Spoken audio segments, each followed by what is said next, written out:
la Terre. Peut-être la seule planète de l'univers à abriter la vie. Mais pourquoi est-elle si extraordinaire? Les réponses sont enfouies dans les profondeurs de son passé. Pour en savoir davantage, il nous faut remonter le temps, à l'époque des premiers humains. Suivre l'irrésistible dérive des continents et affronter les dinosaures. Nous allons plonger dans des océans remplis d'étranges créatures. Endurer le froid intense des périodes glaciaires. Et subir les attaques effrénées de projectiles cosmiques. Nous devrons voyager à travers le temps pour remonter jusqu'à l'origine même de la Terre.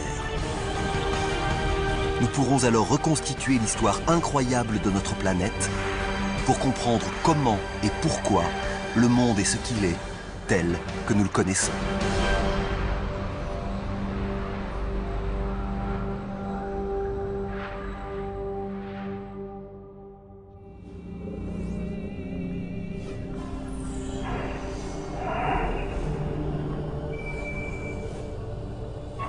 Notre voyage débute il y a environ 5 milliards d'années. Notre magnifique planète bleue n'existe pas encore. Seule une jeune étoile, le Soleil, trône au milieu d'un nuage de poussière cosmique. Nous sommes arrivés trop tôt. La Terre n'est pas encore formée.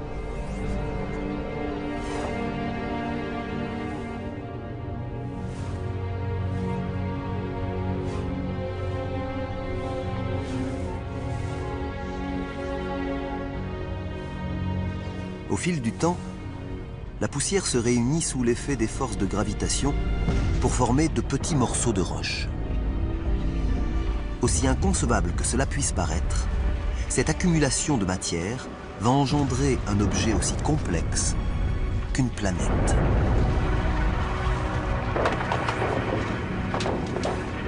En l'espace de plusieurs millions d'années, la gravitation va poursuivre son œuvre pour donner naissance à la Terre, une planète parmi tant d'autres qui orbitent autour du Soleil.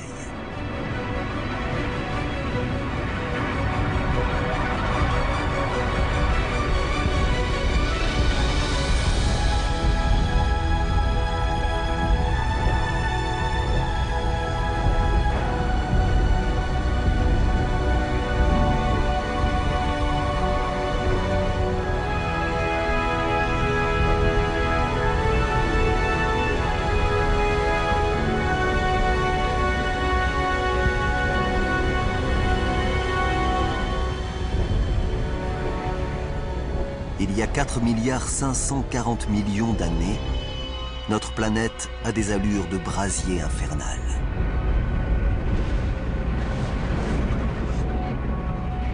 Il règne une température de plus de 1200 degrés. Il n'y a pas d'air, seulement du gaz carbonique, de l'azote et de la vapeur d'eau. Aucun organisme ne pourrait résister.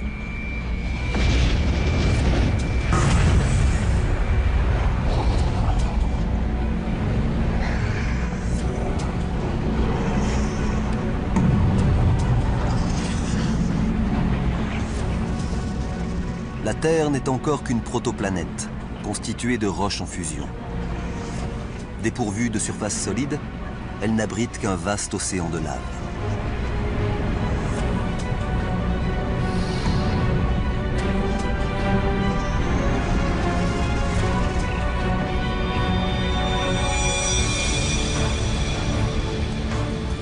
Une jeune planète baptisée Theia se dirige droit sur nous. Elle a la taille de Mars et se déplace à près de 15 km/s, 20 fois plus vite qu'une balle de revolver.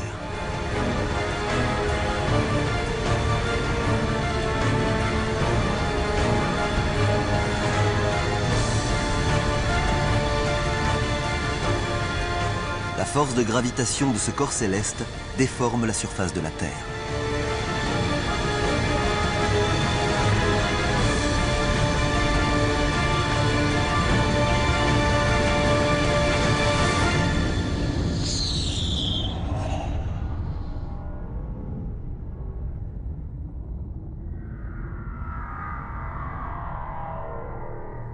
l'onde de choc est phénoménale. Les deux corps sont comme liquéfiés sous l'impact. Ils éjectent des milliards de tonnes de matière dans l'espace.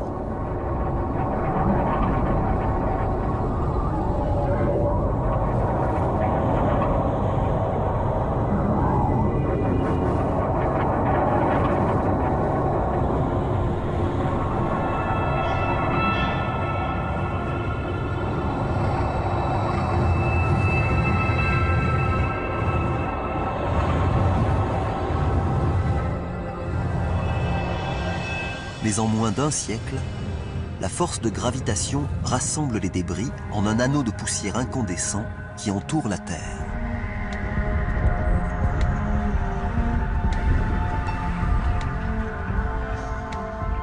La solidification des fragments de roche en fusion forme alors un ensemble de 3500 km de diamètre.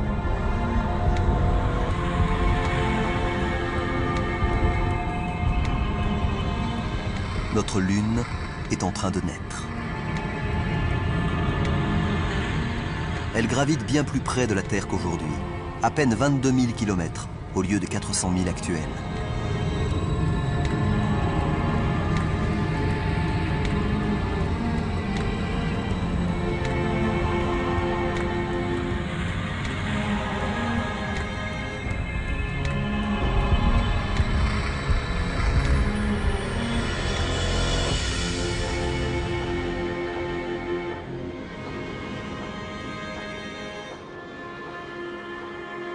Le soleil se lève sur une Terre en phase de refroidissement et se couche à peine 3 heures plus tard.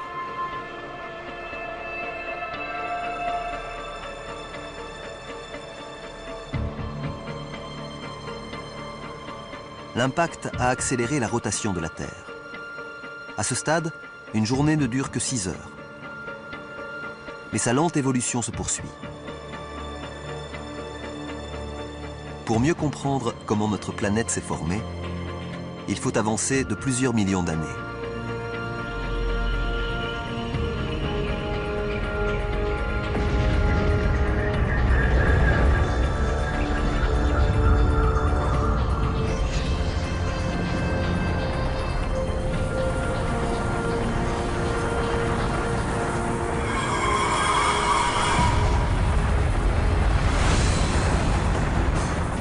Une pluie de météorites.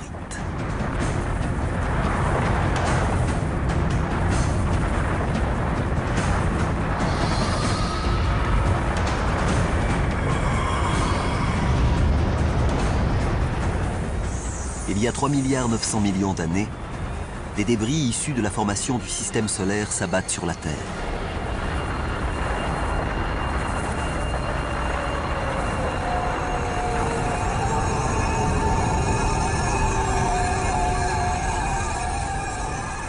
Observons ces minéraux étranges au cœur des météorites.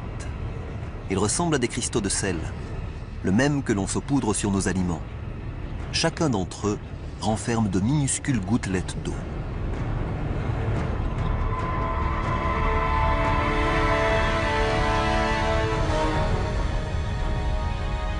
Ces projectiles célestes pourraient bien contenir l'ingrédient essentiel à la vie sur Terre.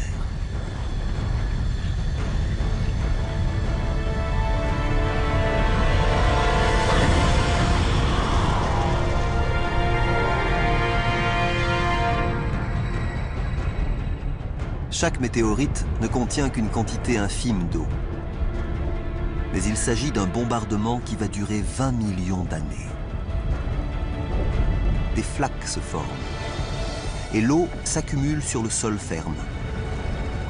Car si le noyau de la Terre est toujours en fusion, il règne une température de 70 à 80 degrés à la surface, qui a favorisé la formation d'une croûte. Chaque goutte, chaque perle dans les océans que nous connaissons aujourd'hui date de plusieurs milliards d'années.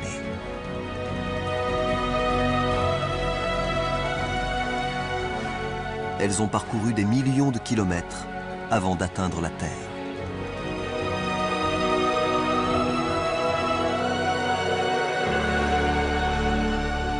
la Terre nous apparaît plus familière. Mais c'est encore un lieu dangereux.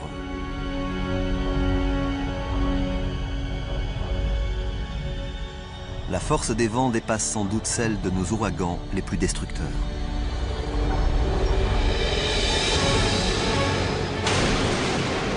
La vitesse de rotation du globe alimente ces puissantes tempêtes. La Lune est si proche que sa force de gravitation est écrasante. Elle engendre de gigantesques marées qui déferlent à la surface de la Terre.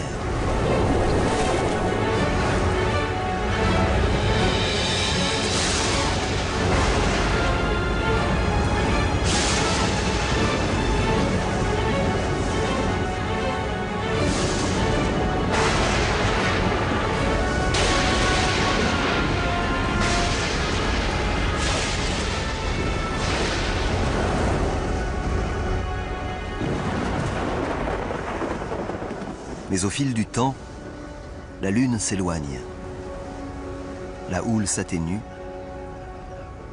et la rotation de notre planète ralentit.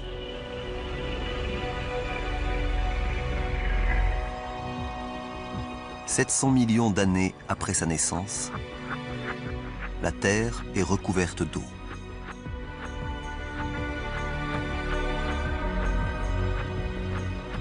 Mais on distingue des formes étranges à la surface.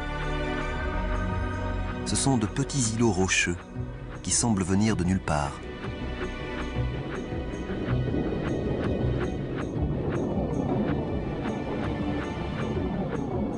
Mais bientôt,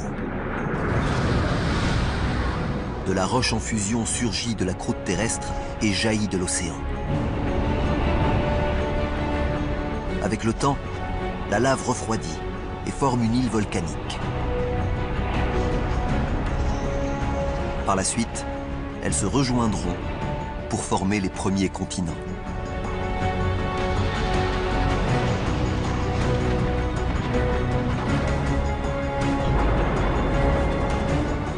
Notre jeune planète est recouverte d'eau et de terre.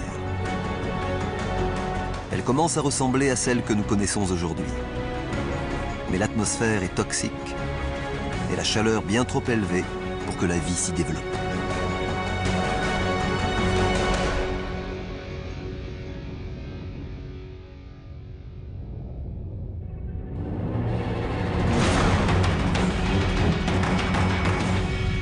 Les météorites. Elles bombardent la planète depuis sa formation. Mais il y a 3,8 milliards d'années, nous sommes entrés dans une nouvelle phase de pilonnage intensif.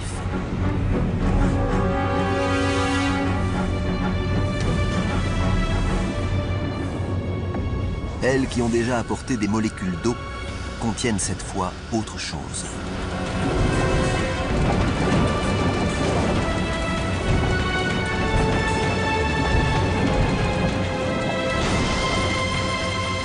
En se décomposant, elles libèrent du carbone et des protéines primitives.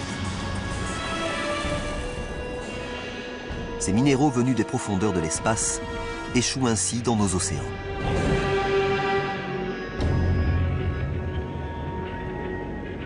Au-delà de 300 mètres de profondeur, il fait sombre, car les rayons du soleil sont filtrés par la densité de l'eau.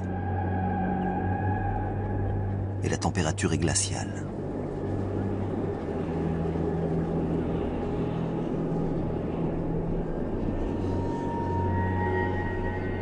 Et pourtant,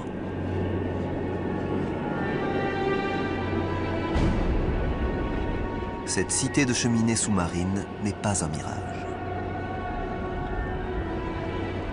Un liquide bouillant s'échappe des conduits.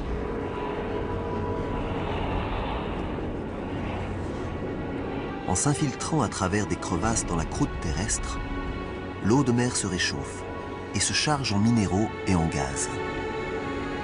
Elle regagne l'océan sous la forme d'une mixture active qui donne naissance à ces concrétions.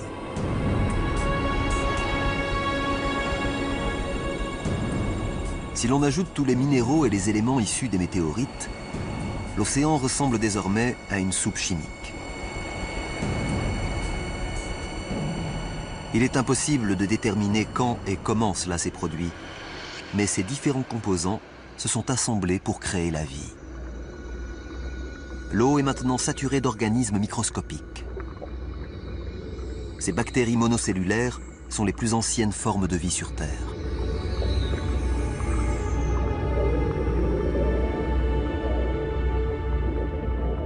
C'est un moment clé dans l'évolution de notre planète.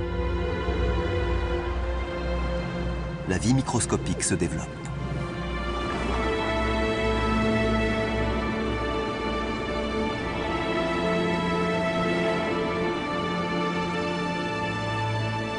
Les 300 millions d'années s'écoulent sans que rien ne change.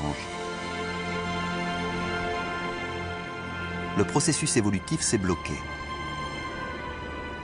Seules persistent les bactéries monocellulaires.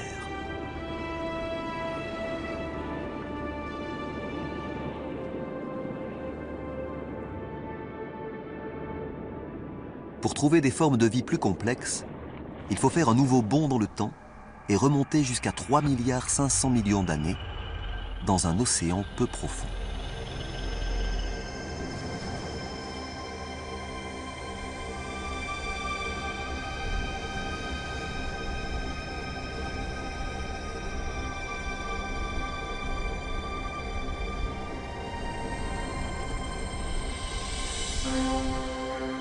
Ces formations ressemblent à des rochers, ou peut-être même à des plantes aquatiques.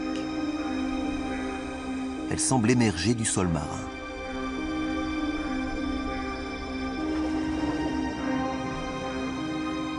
C'est une colonie de stromatolites. Chacune d'entre elles représente un amas de bactéries vivantes.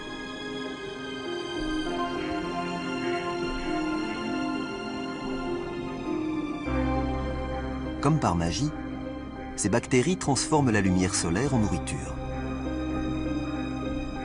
Ce processus, appelé photosynthèse, utilise la puissance des rayons solaires pour transformer le gaz carbonique et l'eau en glucose, une forme de sucre naturel.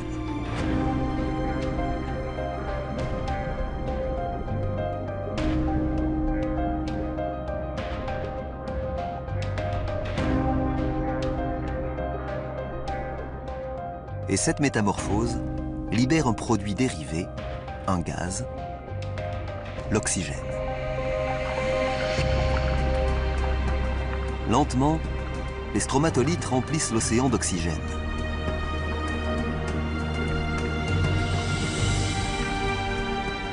Au fil du temps, au contact de ce gaz invisible, les traces de fer présentes dans l'eau se mettent à rouiller.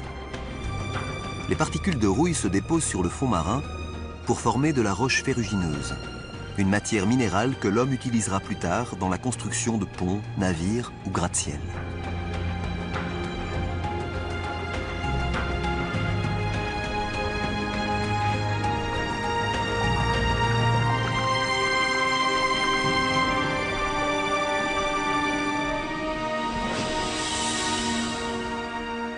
À la surface, l'oxygène transforme l'atmosphère. Ces stromatolites sont en train de fabriquer l'élément essentiel au développement de la vie. Sans elles, aucune chose vivante ne serait apparue. Si nous respirons aujourd'hui, c'est grâce à ces anciennes colonies de bactéries.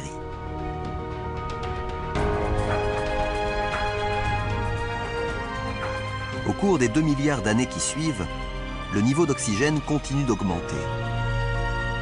Et tandis que la rotation de la Terre ralentit, les journées s'allongent.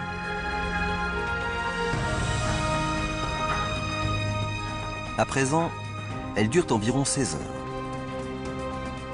Nous commençons à comprendre que la formation d'une planète est un long, très long processus. Il y a 1,5 milliard d'années, soit environ 3 milliards d'années après la naissance de la Terre, aucune forme de vie complexe, aucune plante n'est encore apparue. Mais la Terre dispose d'un atout qui la distingue des autres planètes. Une force qui a le pouvoir de tout changer.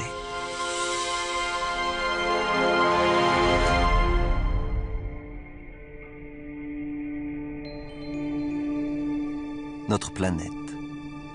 Une magnifique boule bleutée parsemée d'îlots volcaniques. Il y a 1,5 milliard d'années, elle est le berceau de la vie primitive.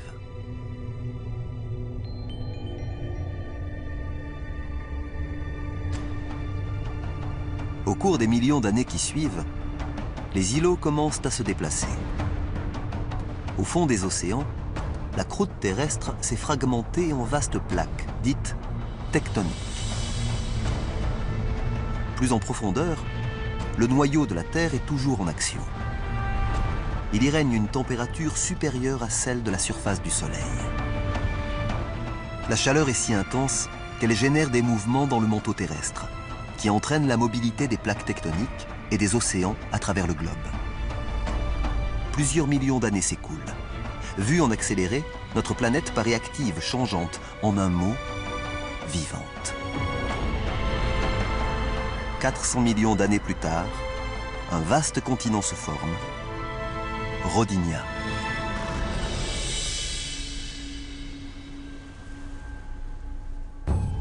Dans les eaux peu profondes qui entourent ce continent unique, les stromatolites ont continué à alimenter l'atmosphère en oxygène. La température ambiante avoisine les 30 degrés et la journée dure maintenant 18 heures.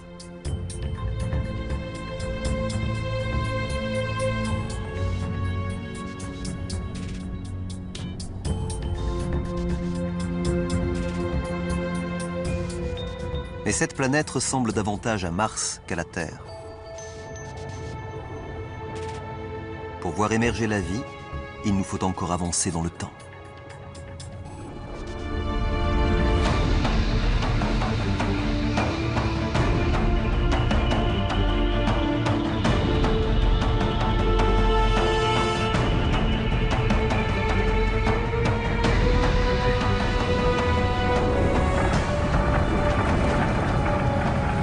Le nord-ouest de la future Amérique, il y a 750 millions d'années. Une force provenant des entrailles de la Terre est en train de déchiqueter la croûte terrestre. Le monde semble se déchirer. Une seule force est capable d'une telle puissance, la chaleur. Elle s'échappe du noyau liquide de la planète et étire la croûte terrestre.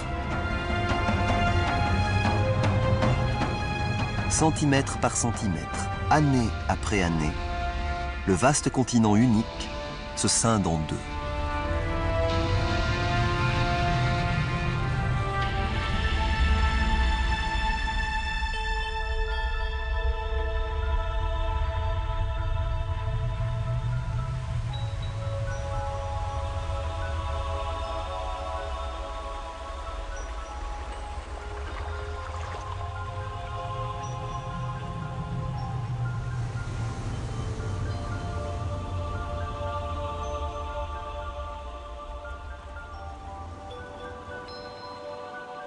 Cette activité géologique intense a engendré d'innombrables volcans.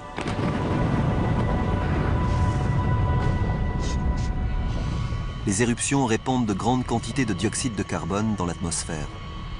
Le ciel est saturé de gaz et de cendres.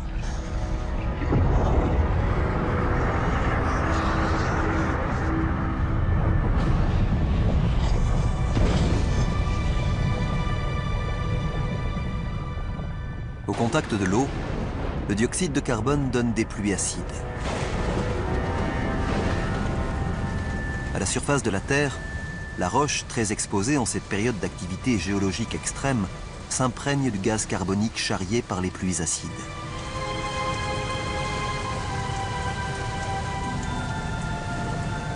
Un processus au cours duquel la croûte terrestre va absorber une grande partie du dioxyde de carbone présent dans l'atmosphère.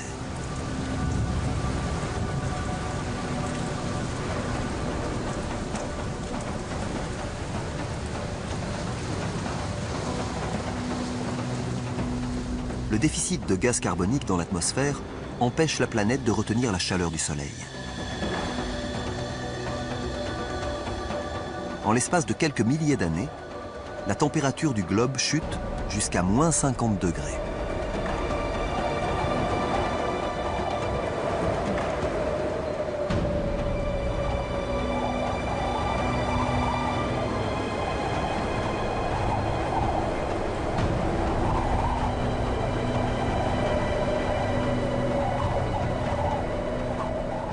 Ce désert glacial recouvre le sud de l'Australie. il y a 650 millions d'années.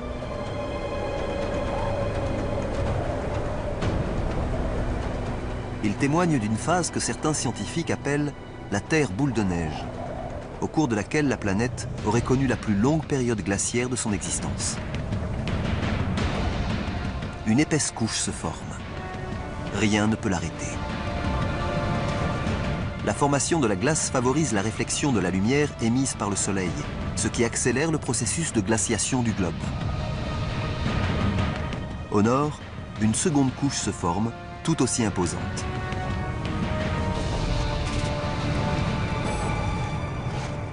Deux calottes glaciaires se propagent à partir des pôles pour se rejoindre au niveau de l'équateur.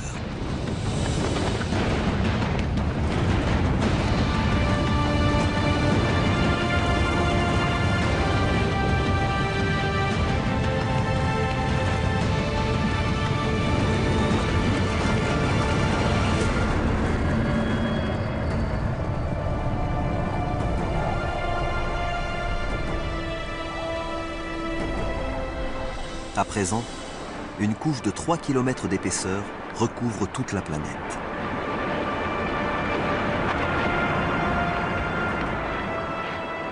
La Terre a d'abord été une boule de feu. Désormais, c'est une boule de glace. La chaleur et la lumière solaire sont réfléchies vers l'espace.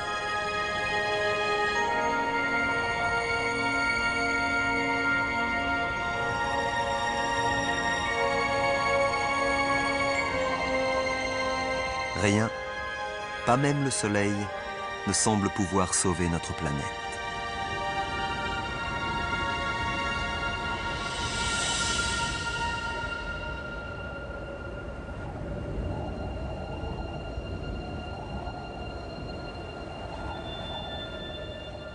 La Terre est une gigantesque boule de neige.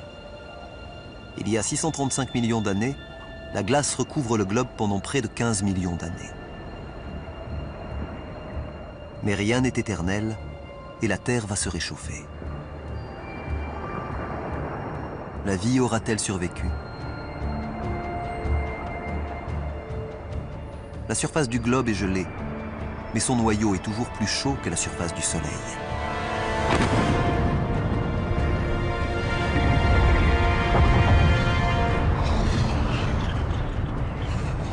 Depuis le début de la période glaciaire, les éruptions volcaniques n'ont pas cessé. Mais elles n'ont eu aucun impact sur la couche de glace.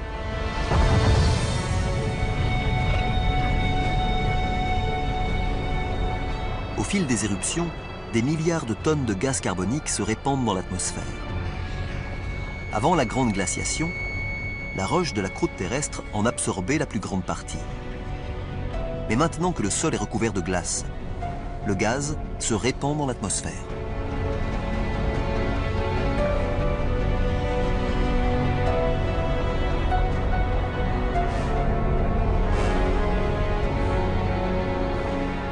Les rayons du Soleil se retrouvent piégés par le gaz carbonique et un réchauffement climatique s'opère. Les températures grimpent et la glace commence à fondre.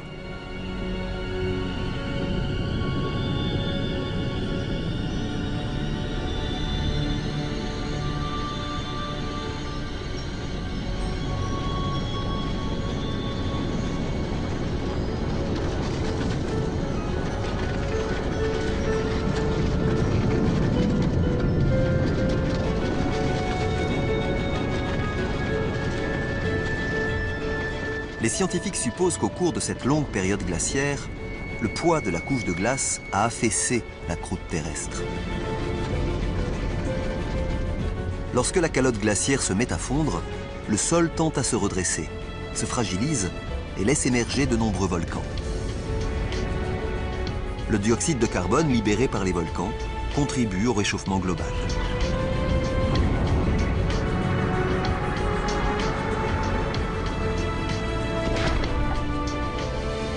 Lorsque la planète était recouverte de glace, les rayons ultraviolets du Soleil, réagissant au contact des molécules d'eau gelée, ont produit du peroxyde d'oxygène. Maintenant que la glace est en train de fondre, le peroxyde d'oxygène se décompose et libèrent d'immenses quantités d'oxygène.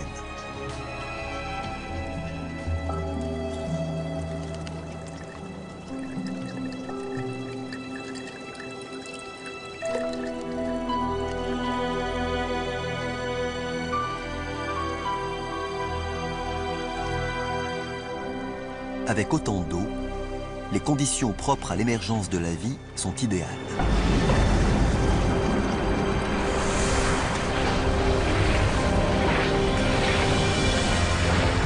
Avant l'épisode de la Terre boule de neige, les bactéries primitives avaient colonisé les océans. Il y a 540 millions d'années, dans un océan rempli d'oxygène, les bactéries primitives ont évolué.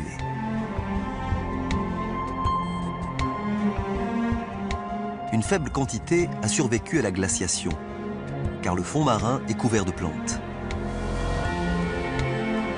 Mais ce n'est pas tout. Cette créature étrange ressemble à une limace à carapace. C'est un vivaxia, qui appartient à une nouvelle génération d'organismes multicellulaires complexes.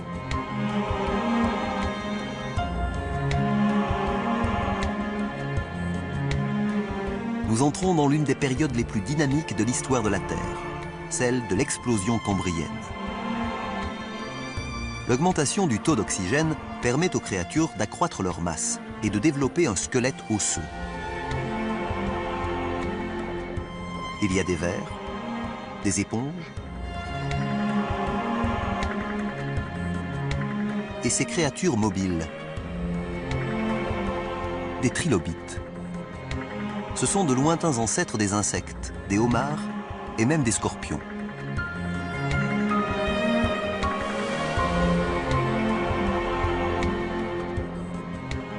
Dans les océans, la vie prospère. On y trouve des bactéries microscopiques et des monstres, comme celui-ci. Un Anomalocaris. Sa taille avoisine le mètre.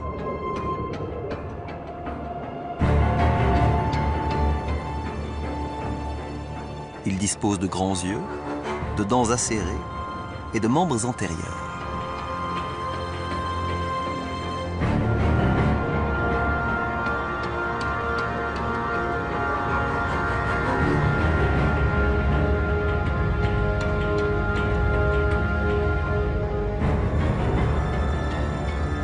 Pour se nourrir, l'Anomalocaris n'a qu'à se servir.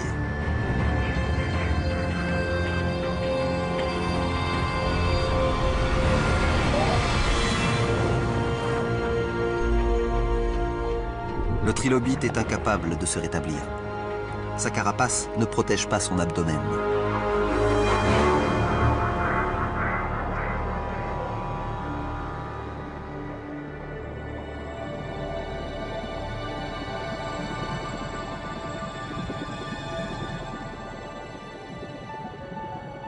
Ces créatures sont des picaillas. Elles mesurent 5 à 6 cm de long et sont vraisemblablement les précurseurs de la branche des vertébrés. Après des millions d'années d'évolution, cette structure primitive aboutira au squelette qui nous permet de nous tenir droit.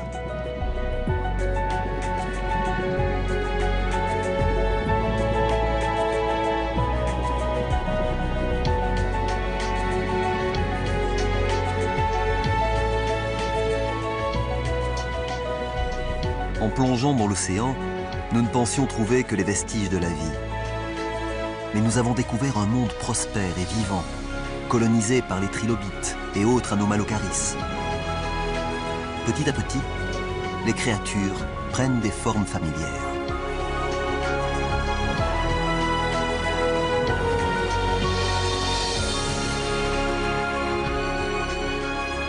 Des dizaines de milliers de plantes et d'espèces peuplent déjà le fond des océans.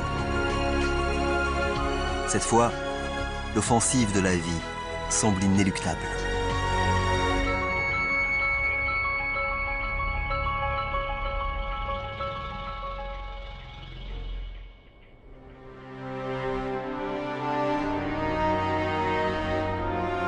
Mais qu'en est-il sur la terre ferme? Il y a 460 millions d'années, les plaques tectoniques ont encore bougé. Un nouveau continent unique s'est formé, le Gondwana. La température ambiante avoisine les 30 degrés et le taux d'oxygène est proche de celui que nous connaissons aujourd'hui. Le sol devrait être recouvert de végétation et fourmillé de créatures.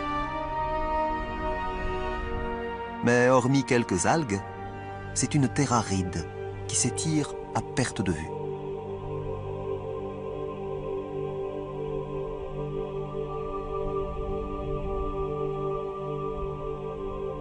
Il ne peut y avoir qu'un seul responsable, le Soleil.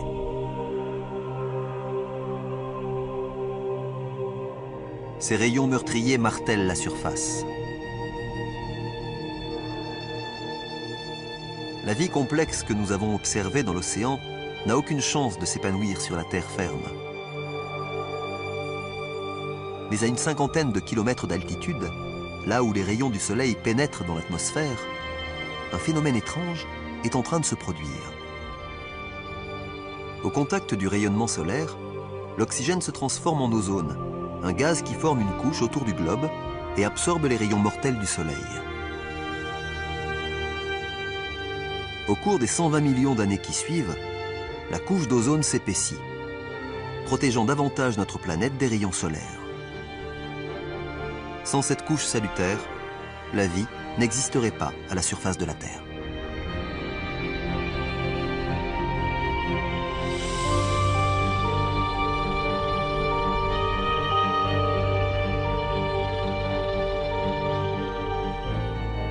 À l'abri du rayonnement solaire, la vie s'épanouit. Ces petites taches de mousse sont les premières plantes terrestres. Et elles libèrent encore plus d'oxygène. Le taux monte en flèche.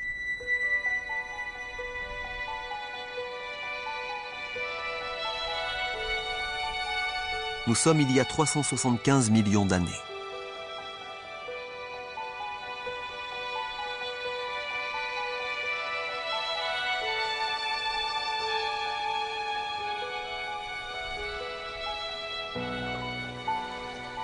Quelque chose semble nager sous la surface de l'eau.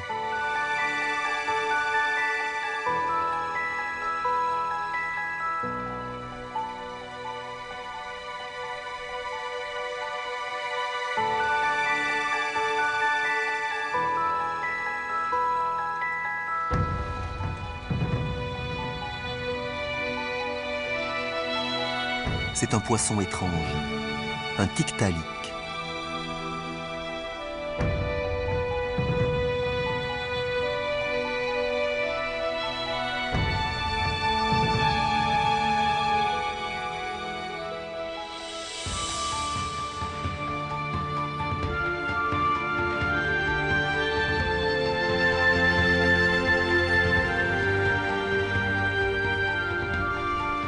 À la différence des poissons que nous connaissons, il dispose d'un cou mobile et utilise ses nageoires comme des membres.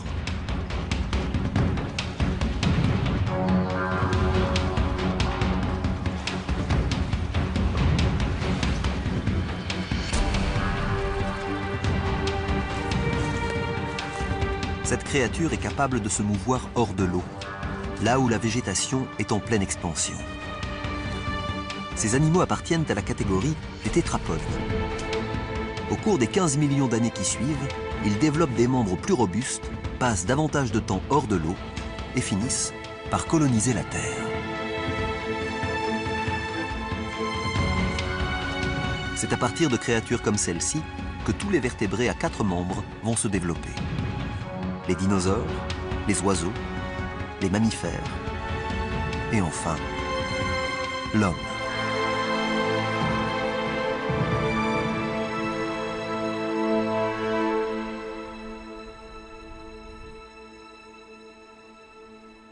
Le sol est recouvert de mousse et de fougères à perte de vue. Certaines plantes font plus de 30 mètres de haut. Voici une graine, charriée par les vents.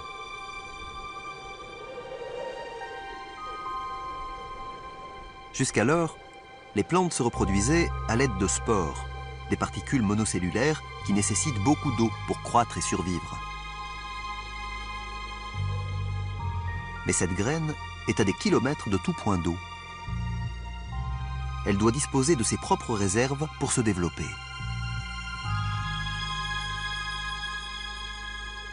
À la différence des spores, elle peut survivre durant des mois, voire des années, sans eau ni nourriture.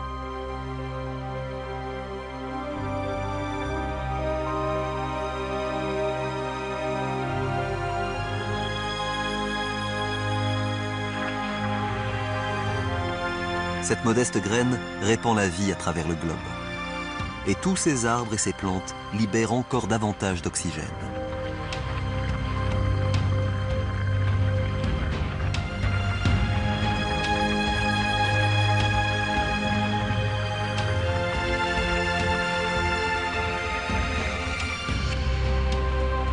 Nous pourrions respirer l'air qui circule.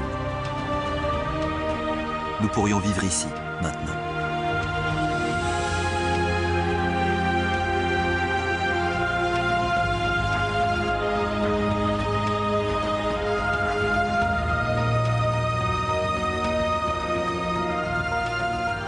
Nous avons accompli un long trajet, depuis une boule de poussière et de roches incandescentes jusqu'à cette planète bleue et verte, grouillant de vie.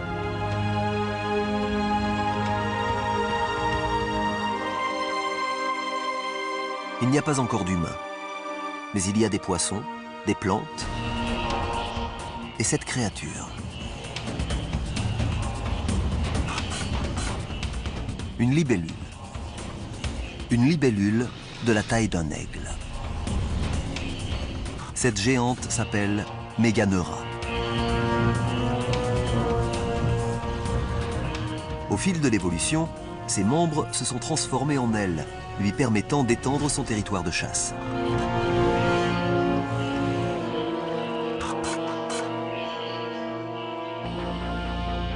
Il y a des mille-pattes, des araignées et toutes sortes d'insectes.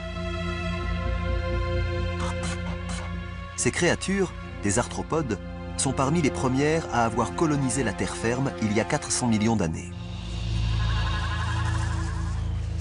Elles sont très semblables aux insectes que nous connaissons aujourd'hui.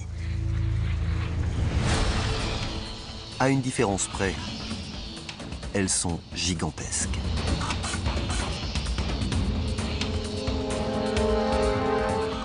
Nous sommes tombés sur un monde perdu, peuplé de géants. Les mille-pattes mesurent 2 mètres et les scorpions ont la taille de loups. La forte teneur en oxygène de l'atmosphère rend leur système respiratoire plus efficace, permettant aux insectes d'atteindre des dimensions bien plus importantes qu'aujourd'hui. Ce reptile primitif est un Hylonomus.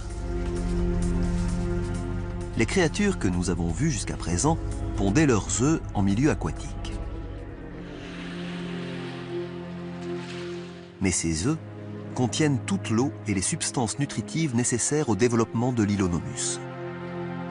Les embryons grandissent dans une cavité remplie de liquide.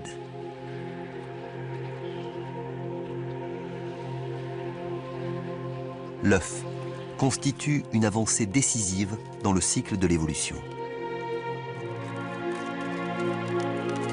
Désormais, les animaux peuvent quitter leur environnement aquatique pour conquérir la terre.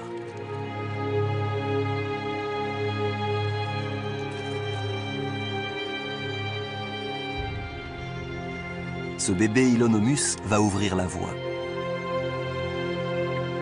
C'est une nouvelle forme d'espèce, un reptile.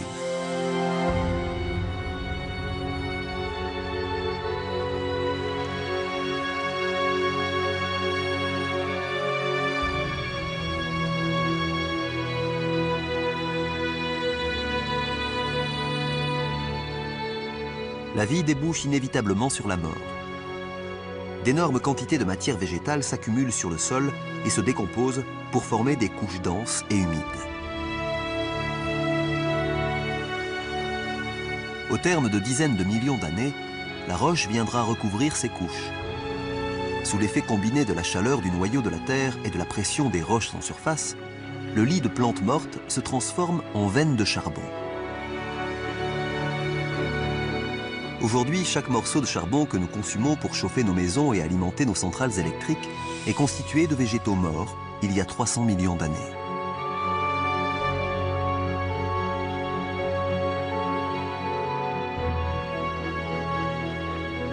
Au cœur de la matière en décomposition, à l'abri des regards, la vie se réveille.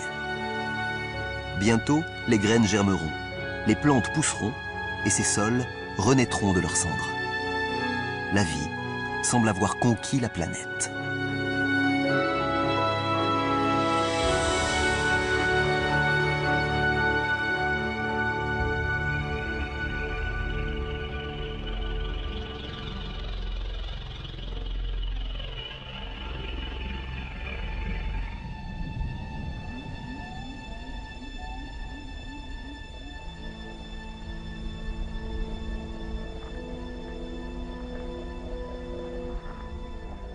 Un troupeau de créatures pâture dans les plaines sibériennes.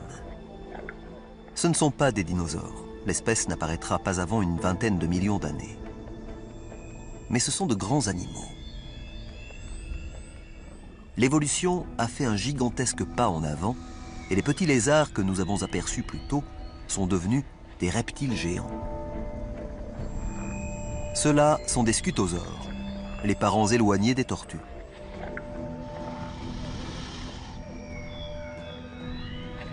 Ils sont herbivores.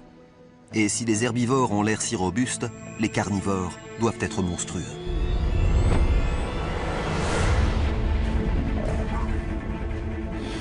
Un gorgonopside. Une machine à tuer préhistorique parfaitement conçue.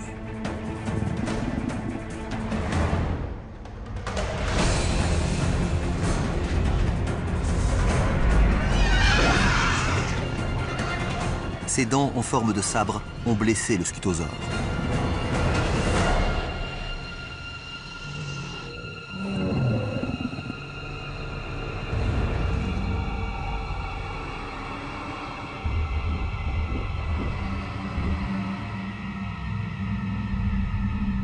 Le prédateur observe sa proie qui agonise.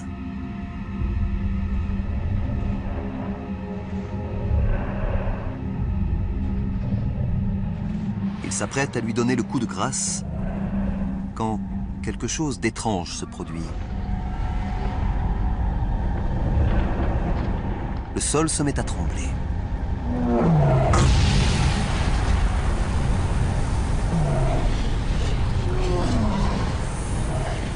L'écorce terrestre semble soumise à une forte pression.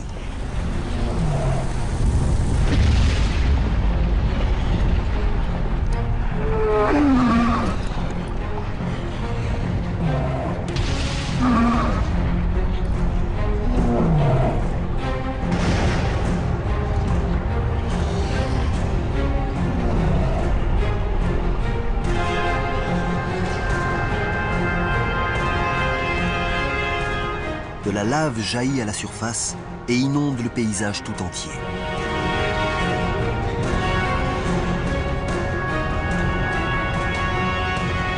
C'est un épanchement basaltique, la remontée d'un gigantesque fragment du manteau terrestre qui fait surgir la roche en fusion à travers les fissures de la croûte terrestre.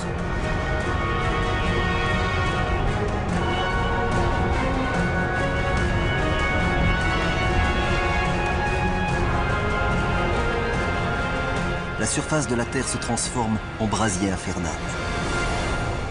Les scutosaures et les gorgonopsides disparaissent. Ce sont les premières victimes de la plus grande extinction massive que la Terre ait connue, l'extinction du Permien.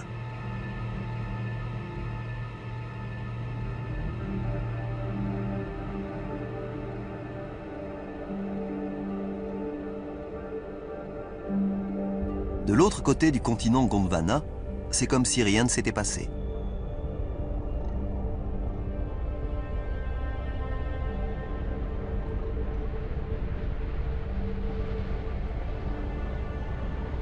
Il neige. Pourtant, la température avoisine les 20 degrés. c'est une pluie de cendres provenant d'éruptions survenues à 16 000 km de distance.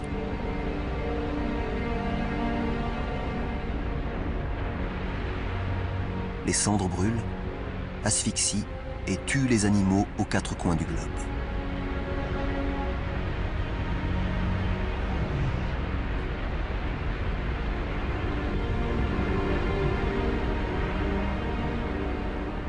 L'atmosphère est saturée de dioxyde de soufre. Avec la pluie, le gaz se transforme en acide sulfurique, brûlant tout ce qu'il touche.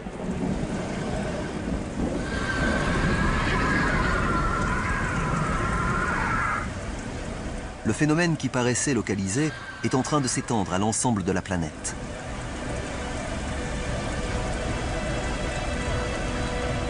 Les éruptions de Sibérie accroissent la teneur en dioxyde de carbone de la Terre.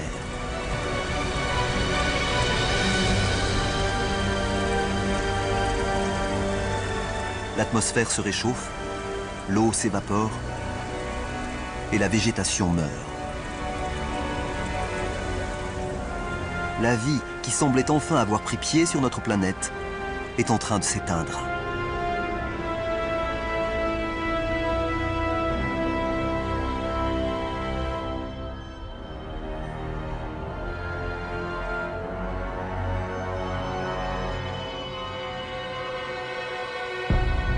Il n'y a plus aucun signe de vie sur la terre ferme.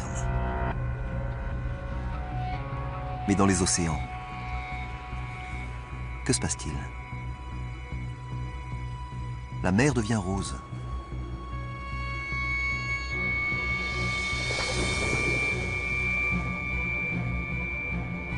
La flore, les trilobites, les prédateurs, tout a disparu.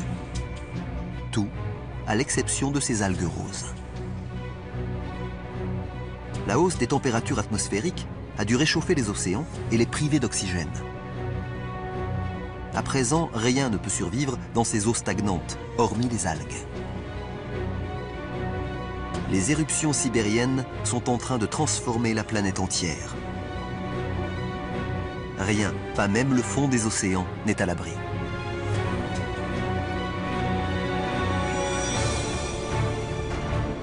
D'où viennent ces bulles?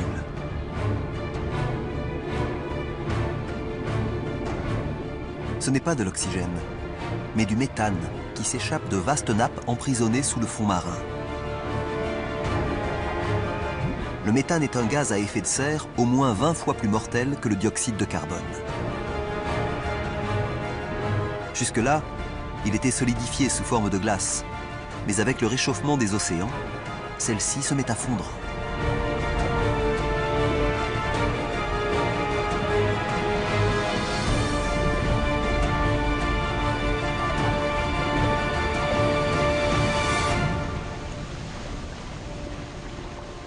Lorsqu'il est relâché dans l'atmosphère, ce gaz puissant accélère le réchauffement climatique. À présent, il fait près de 40 degrés à la surface du globe, soit 6 degrés de plus qu'avant les éruptions sibériennes.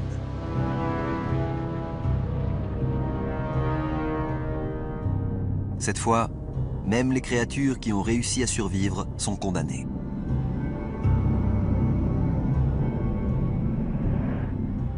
Les éruptions durent 500 000 ans. Pendant tout ce temps, la lave n'a cessé de jaillir. À présent, une couche de roches en fusion d'environ 6 km d'épaisseur recouvre une étendue de la taille des États-Unis.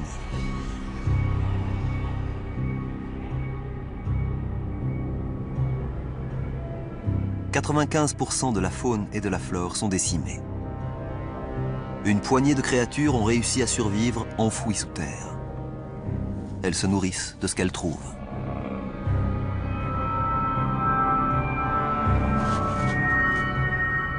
Le reste de la planète est anéanti.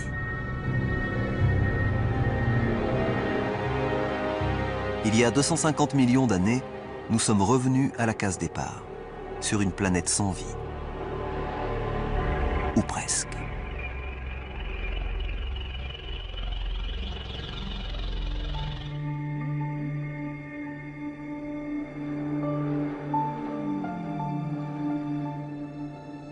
Cela fait près de 50 millions d'années que quasiment toute forme de vie a disparu de la Terre.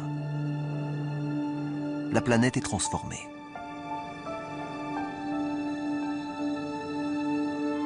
Il y a 200 millions d'années, un continent unique s'étire d'un pôle à l'autre. La Pangée.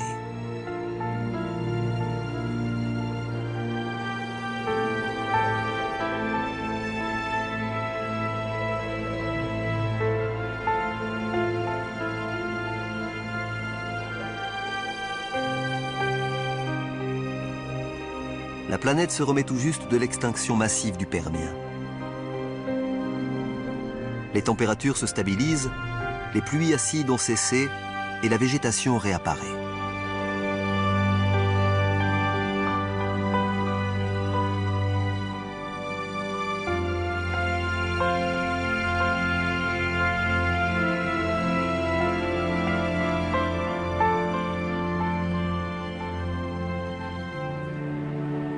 Avec la disparition de 95% de la vie sur Terre, le champ est libre pour l'émergence de nouvelles espèces.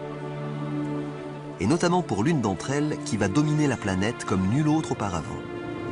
Celle des dinosaures.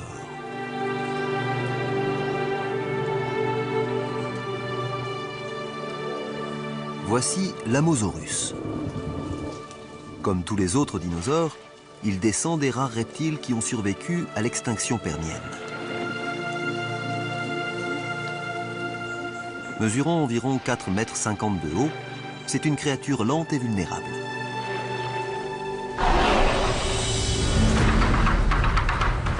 Un dilophosaure. 2 dilophosaures.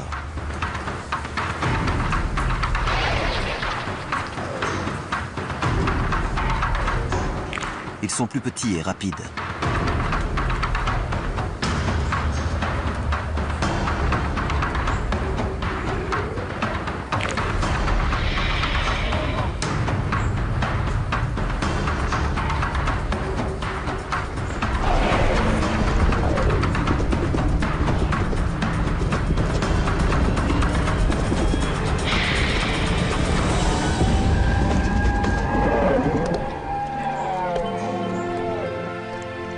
L'Amosaurus est un repas de taille pour un dilophosaure, mais pas pour deux.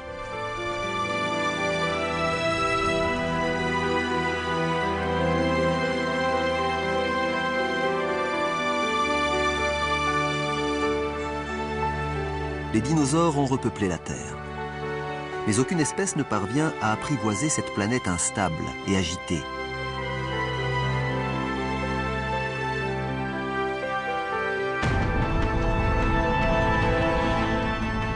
La croûte terrestre devient moins dense. Comme soumise à une force mystérieuse, elle laisse échapper de la lave et se lézarde sous l'effet des séismes.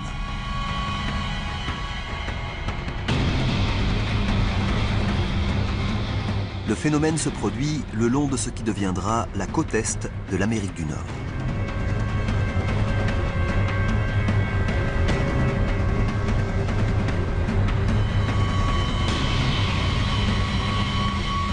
L'activité des plaques tectoniques a repris. Il y a 190 millions d'années, la Pangée se fragmente.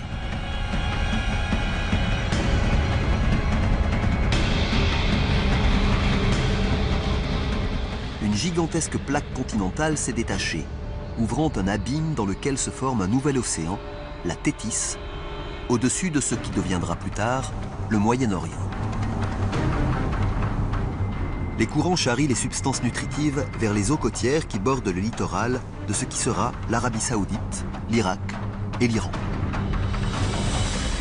L'abondance de nourriture attire les poissons par millions.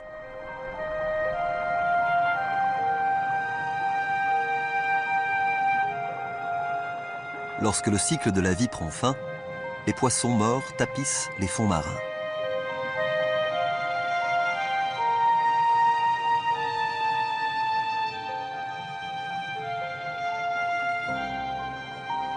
Au cours des 10 millions d'années qui suivent, des couches de roches ensevelissent et réchauffent les vestiges de matière organique. Les cadavres de poissons et de plancton seront recyclés pour donner du pétrole.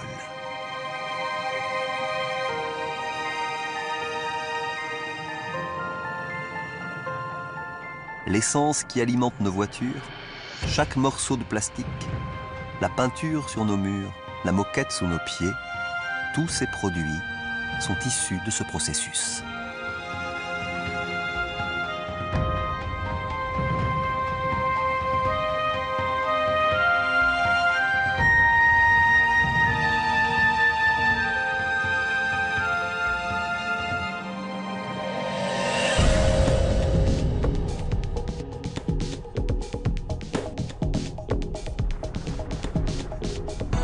Il y a 180 millions d'années, la plaque continentale nord-américaine continue de s'éloigner des plaques européennes et asiatiques vers l'ouest.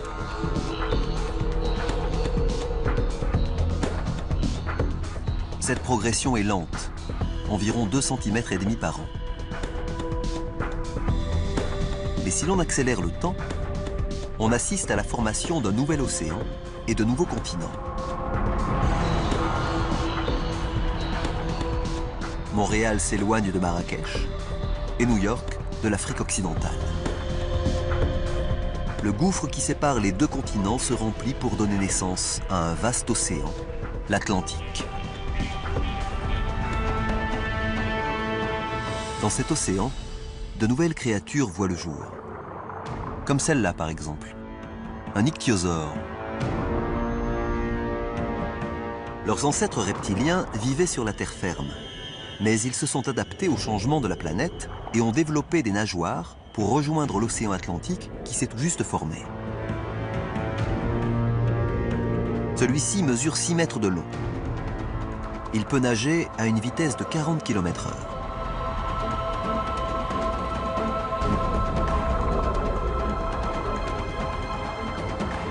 C'est la créature la plus rapide et le prédateur le plus efficace de l'océan. L'espèce a régné sur les mers du globe pendant 50 millions d'années.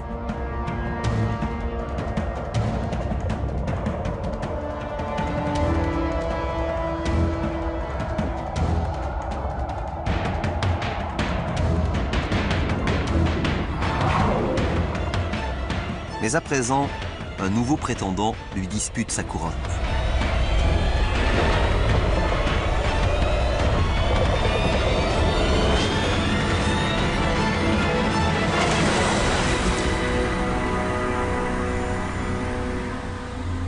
Le pliosaure. La longueur d'un autocar pour le poids d'un camion. Ses mâchoires immenses sont 8 fois plus puissantes que celles d'un grand requin blanc et ses dents ont une trentaine de centimètres de long.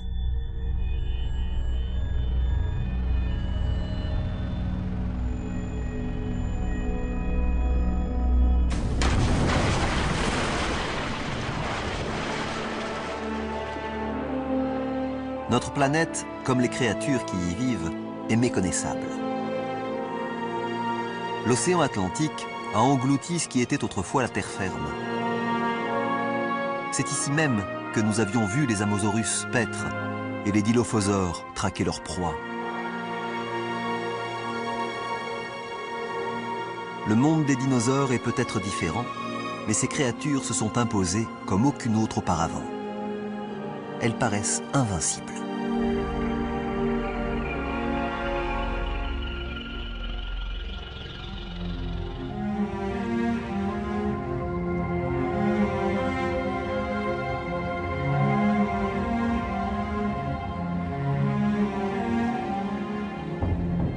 L'espèce a survécu aux éruptions volcaniques, aux séismes et à la dérive des plaques continentales.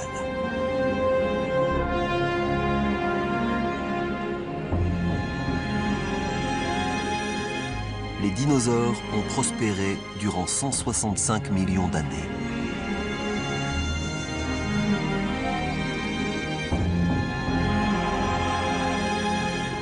Mais rien n'est invincible.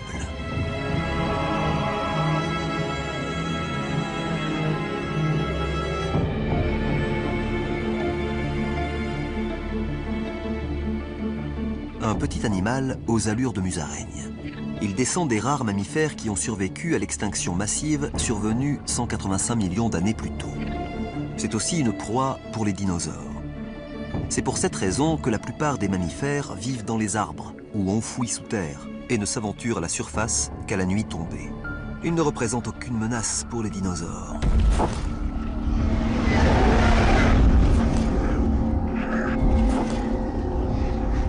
Rien ne peut rivaliser avec la domination de l'espèce.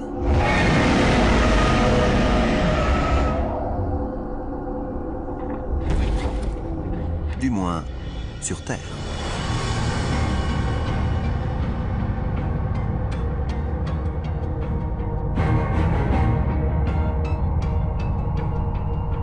Un morceau de roche gigantesque traverse l'espace.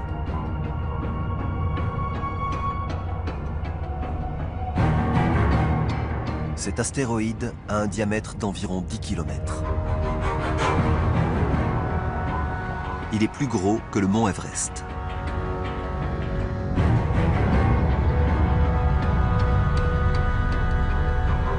Et il file à 70 000 km/h en direction de la Terre.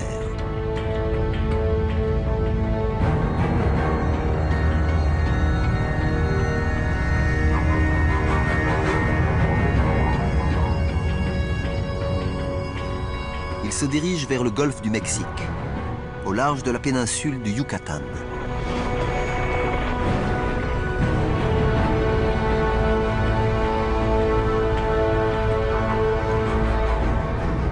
Sa vitesse est telle que nous raterions l'impact le temps d'un battement de cils, à moins que nous ne ralentissions le temps.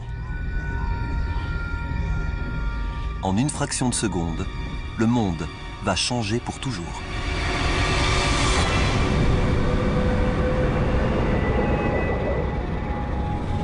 Au moment de l'impact, le sommet de l'astéroïde se trouve encore à 11 000 mètres d'altitude, là où croisent les avions de ligne modernes.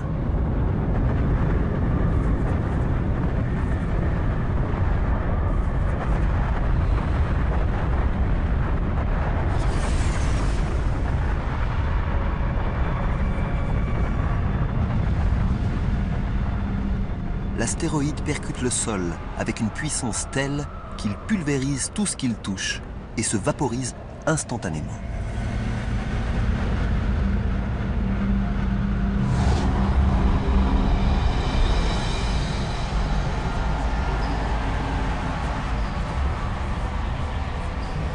L'impact libère l'énergie de plusieurs millions de bombes nucléaires.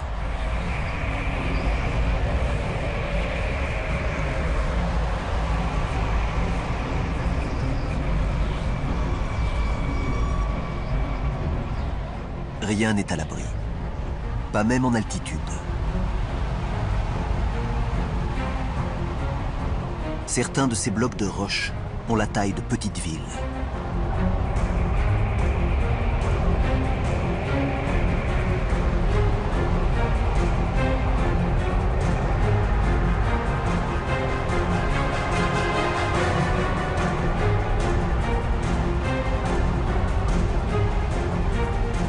L'onde de choc s'éloigne de la zone d'impact comme les éclats d'un obus.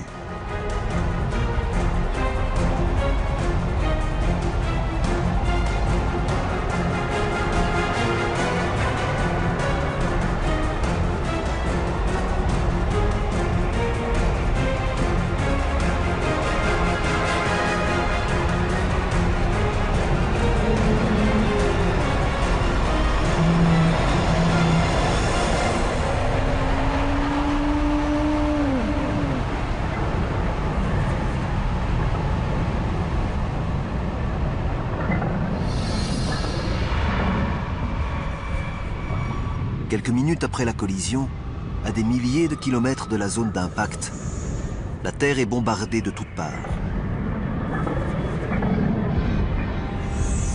Une pluie de débris tombe du ciel.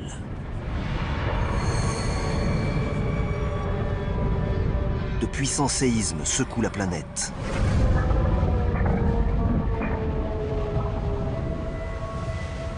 Les côtes sont ravagées par des raz-de-marée.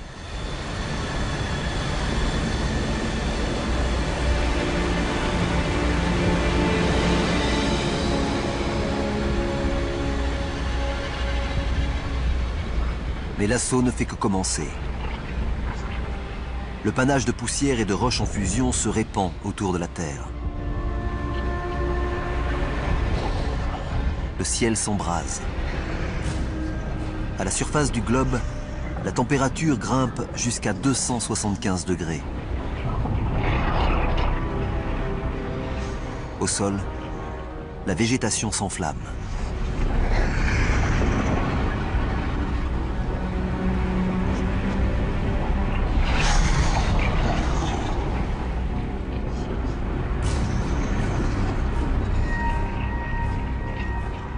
Plusieurs mois après l'impact, les cendres et la fumée occultent toujours les rayons du soleil.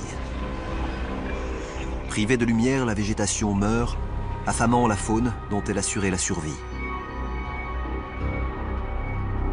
L'issue d'un tel cataclysme semble fatale.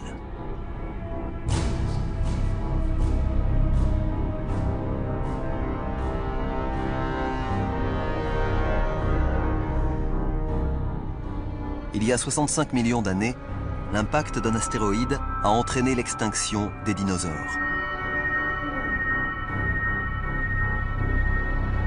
Leur règne de 165 millions d'années vient de s'achever.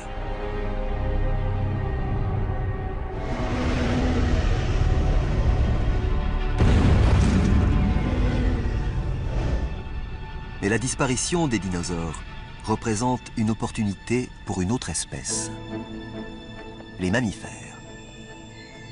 En vivant enfouis sous terre, ils ont survécu aux flammes et à la fournaise. Et parce qu'ils sont omnivores, ils se développent, tandis que les espèces au régime alimentaire spécifique succombent.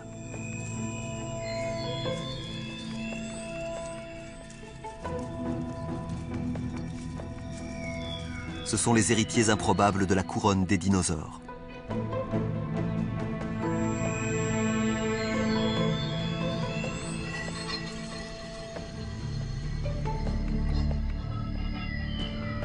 Une histoire s'achève, une autre débute.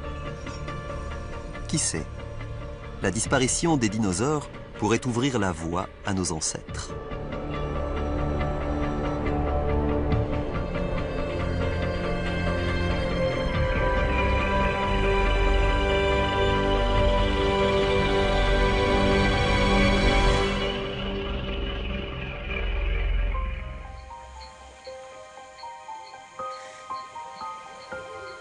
Les dinosaures se sont éteints depuis longtemps. La planète est paisible.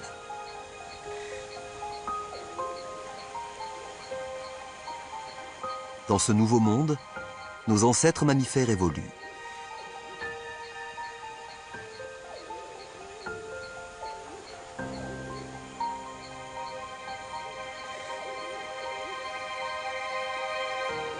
Ce lac, il y a 45 millions d'années, situé aux abords de l'Allemagne d'aujourd'hui, devrait être l'endroit idéal pour les observer.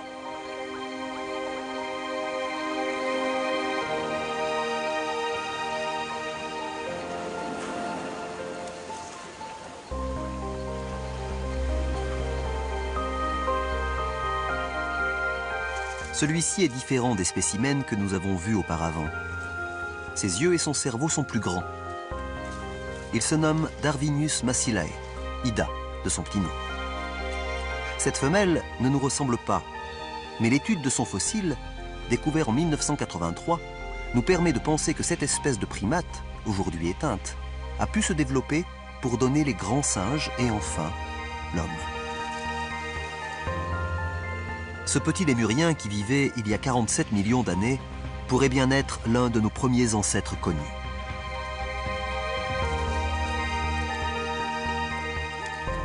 Le plan d'eau repose sur un cratère volcanique. Il libère des gaz toxiques.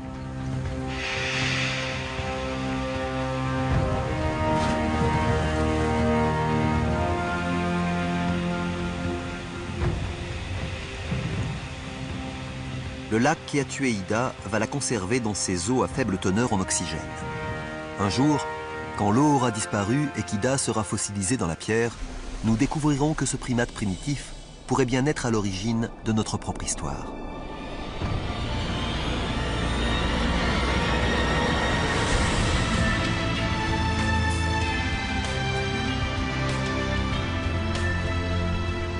Voici notre planète il y a 20 millions d'années.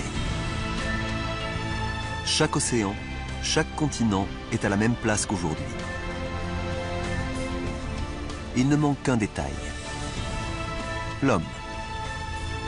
Pour que l'être humain fasse son apparition dans ce monde, quelque chose doit changer.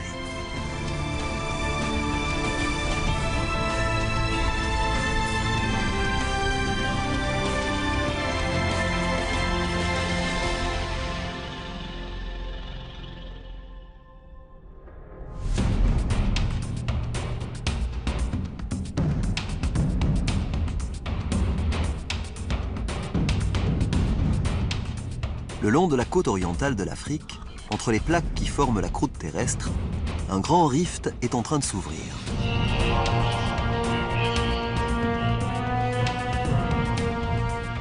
Il s'étend sur plus de 6400 km.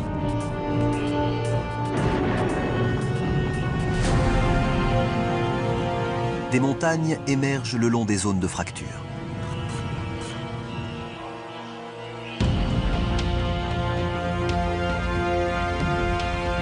Là, on dirait un singe. Ce n'est pas un humain. Il pourrait rester perché dans les arbres, mais son environnement est en train de changer.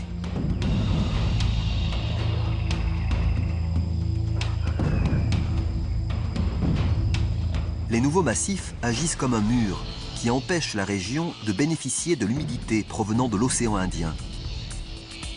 Il fait plus chaud et plus sec. La forêt tropicale se transforme en savane aride. Le réchauffement du climat est en train de détruire l'habitat de ces créatures.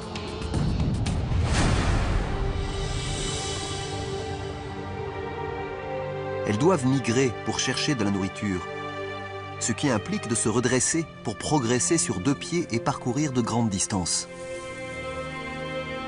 C'est l'étape la plus importante dans l'histoire de l'humanité. Cette barrière de massifs qui borde la côte est de l'Afrique pourrait bien être à l'origine du redressement de notre posture. Aussi incroyable que cela puisse paraître, le mouvement aléatoire de deux plaques continentales a sans doute déclenché une série d'événements qui aboutiront à l'arrivée des premiers humains.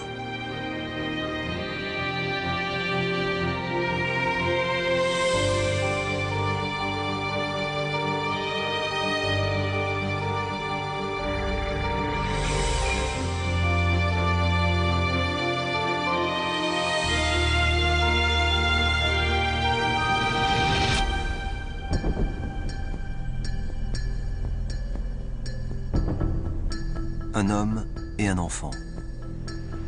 Ce pourrait être une scène contemporaine. Mais elle se déroule il y a 1,5 million d'années. Ces créatures sont des Homo erectus, une espèce humaine primitive. Et ces empreintes sont les premières à ressembler aux nôtres. Les civilisations passées et présentes, les grandes inventions, les idées les plus brillantes, l'histoire humaine dans toute sa complexité et sa splendeur, tout commence ici et maintenant.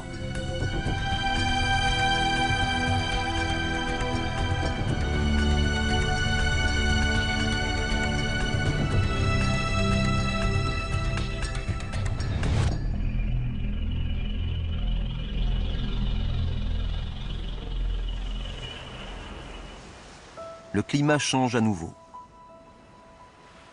Il y a 70 000 ans, le niveau de la mer s'abaisse. Par endroits, moins de 13 km séparent l'Afrique de l'Arabie. La mer Rouge est une bande d'eau étroite et assez peu profonde pour que ce petit groupe sorte d'Afrique. Ils appartiennent à une espèce humaine plus récente, Homo sapiens.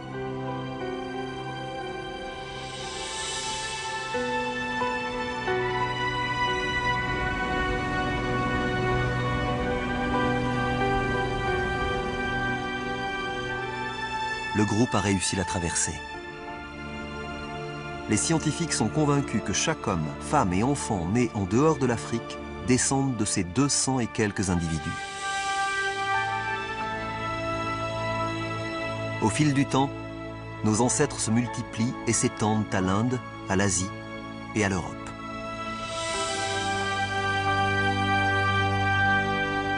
Et tandis que les humains migrent vers le nord, un gigantesque mur de glace se déplace vers le sud.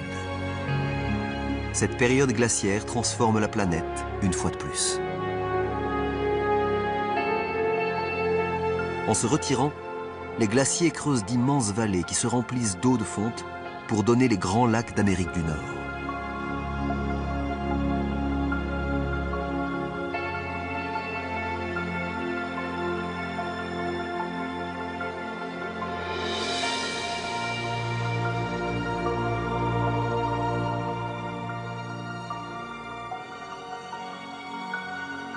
Il y a 6000 ans, la glace se retire jusqu'au pôle, autour de l'Arctique et de l'Antarctique.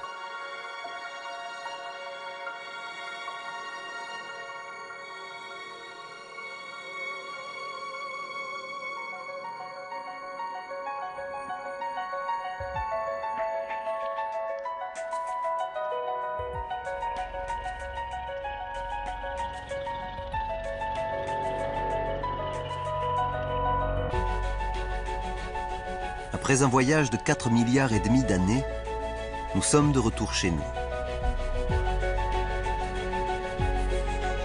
Voici le monde tel que nous le connaissons. Pour la première fois, nous pouvons retracer l'histoire incroyable de notre planète. Nous pouvons comprendre l'origine et l'importance de tout ce qui nous entoure aujourd'hui. Des cieux qui nous surplombent, au rôle de l'eau, l'ingrédient essentiel à la vie, jusqu'au sol que nous foulons.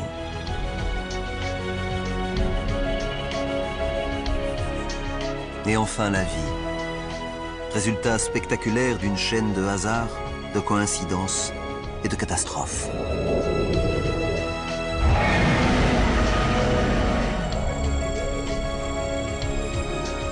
Chaque triomphe, chaque désastre est un pas sur le sentier qui mène jusqu'ici, jusqu'à nous, aujourd'hui. Cependant, l'histoire de la Terre ne s'achève pas maintenant.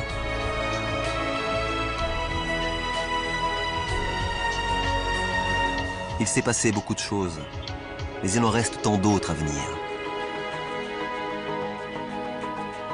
La Terre vivra encore au moins 4,5 milliards d'années. Nous n'avons accompli que la moitié du voyage.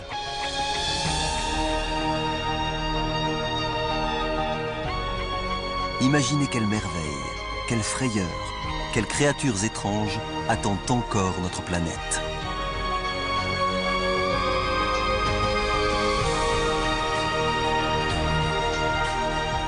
Le prochain chapitre de l'histoire de la Terre reste à écrire.